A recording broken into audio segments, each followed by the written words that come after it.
Hello, everyone, and welcome to another episode of The Break. My name is Quincy Parrish, and I'm here once again with my co-host, Josh Butensky. How you doing today, Josh? I'm doing well. How about yourself? I'm doing well. Ready for another show. Well, I had some topics I wanted to discuss today, some burning topics. In Major League Baseball, White Sox slugger Adam LaRoche, he's in the news lately. Actually, I was actually prepared today. I got my White Sox hat on. But actually, and I was not aware of this, but LaRoche, he had all of last season, his son was active. His son was present in the clubhouse at all times, before games, during games, after games. And this year, White Sox general manager Kenny Williams said that he's banning that this year, that his son can't be around at all times. And LaRoche turned around and said, I'm going to retire, because his son is not going to be able to be around the clubhouse atmosphere on like 100% of the time. So he decided to retire. Like, what is your take on that? I mean, I think it's kind of ridiculous, to be honest. I mean, Yeah. if you look all around, Major League Baseball in the past, you've had, Suns players be around the team. Right. Like, you have Ken Griffey. Ken Griffey Jr. Senior. Yeah. You have these. He had Barry players- Bonds some years ago, yeah. You have all these players that have been, with their dads, and eventually they came out to be great baseball players. And now you're telling him, well, hey, your son can't be here anymore. Yeah. Because I want to focus on baseball. But Right. it's I mean, some people have a different opinion on it because it is a sensitive topic because you are talking about a child. I believe his son is 14 years old. But I would have to side with the GM on this one. Because think about it, Josh, an everyday 9-to-5 job, will you be allowed to bring your kids around every single day to the job? Your boss is not going to approve of that. And this just so happens to be on a bigger platform in Major League Baseball. I'm pretty sure they don't have problems with the kids there before the games, after games, but around 162 games during the year, before, after, and during games, I think that's a little bit excessive, and I think I side with the GM Kenny Williams on that. I don't think that should, because that sets a bad precedent. Then the other players on the team, they think they could do the same thing. It's going to be like daddy daycare in the clubhouse. I don't think you could really pull that for the whole season, So I don't know. I see where you're coming from. The fact that you have a son being around all the time. I mean, maybe that's pushing a little bit. Right. Because you're right. You have a 9-to-5 job. Right. You're not going to be. You're not going to have your son come to your office every day,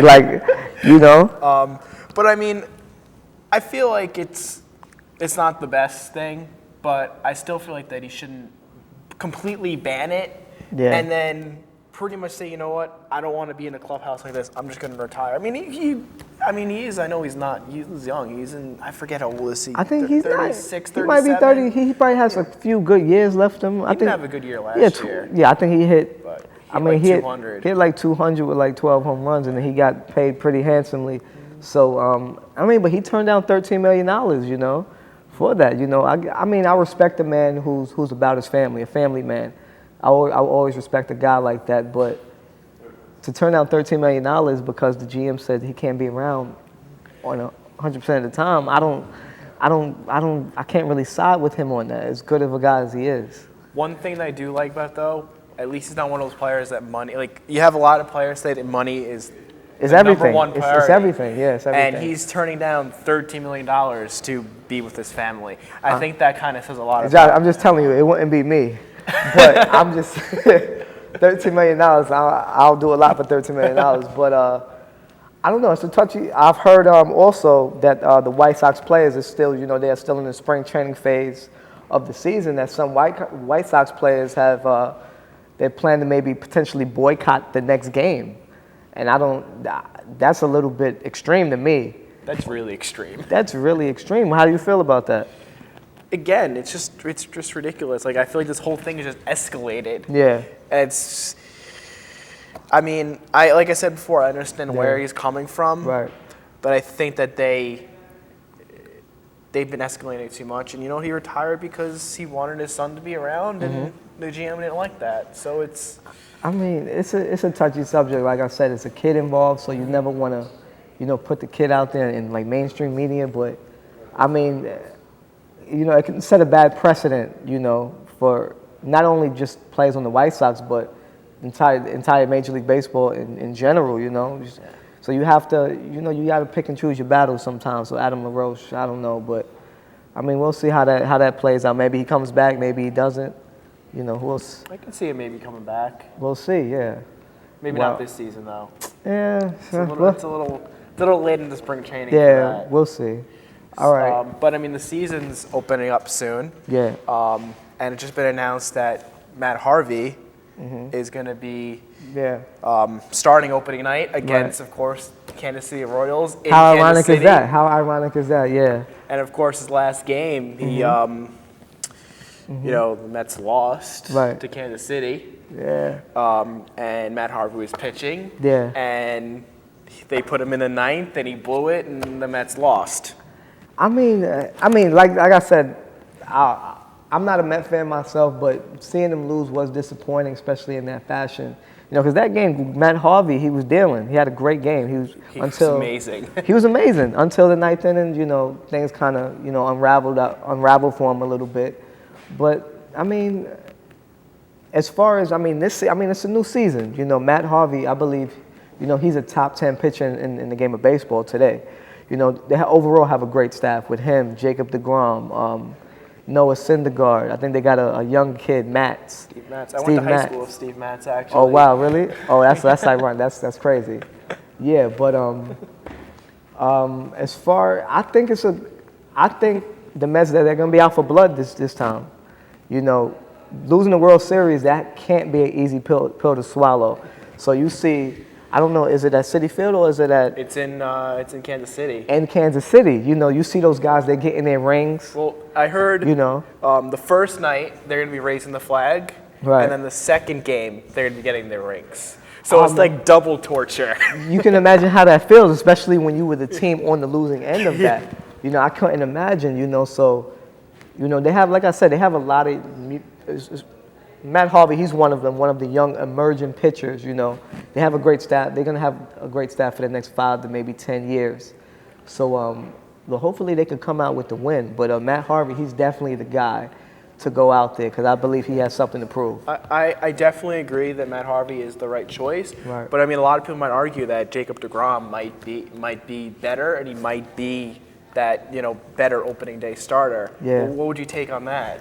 That's tough. Like I said, between don't forget Noah Syndergaard.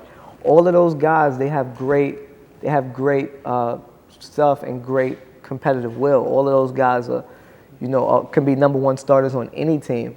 So honestly, you really can't even go wrong whether it's Syndergaard, DeGrom, or Harvey. Either guy, either one of the three, they could, you could throw them out there, on game one, and have a good game.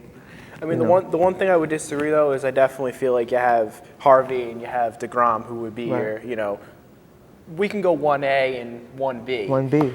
But with Syndergaard and like Steve Matz, yeah, they don't have a full season under the belt. Right. So even though they're going to be great pitchers, you really don't know exactly really what they're made of yet.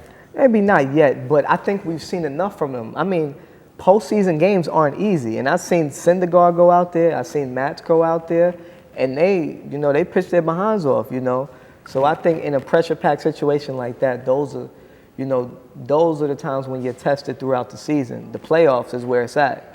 And if you can perform under that type of pressure, I think the sky's the limit for those guys. But there's no wrong way to go. But Harvey, hopefully he can go out there and get the W because I know he wants to prove himself once again. Especially if that's coming on national TV. Yeah, national TV game, first game of the season. It's big. It's big game. Sunday night, 8 o'clock. Sunday night, everybody's going to tune in. So definitely, I'm gonna tune in for that one. So definitely gonna be a great game.